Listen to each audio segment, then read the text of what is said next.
আসসালামু আলাইকুম ওয়া রাহমাতুল্লাহ।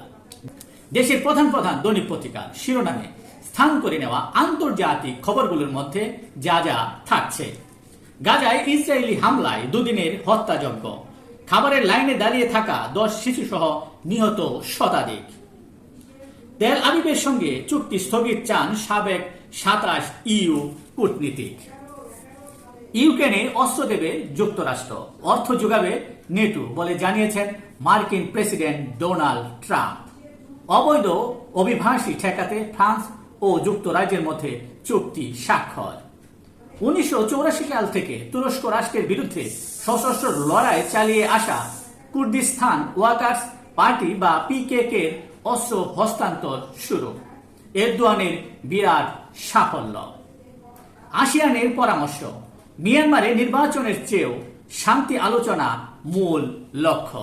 এই ছিল দেশের প্রধান প্রধান দৈনিক পত্রিকার শিরোনামে স্থান করে নেওয়া গুরুত্বপূর্ণ খবরগুলো জানিয়ে আপনাদের মাঝে উপস্থিত ছিলাম। আশা করি আপনাদের ভালোই লেগেছে। আজকের মতো এখানেই, আবারও দেখা হবে আগামীকাল ঠিক একইভাবে। সে পর্যন্ত অবশ্যই ভালো থাকবেন, সুস্থ থাকবেন। আসসালামু আলাইকুম ওয়া রাহমাতুল্লাহ।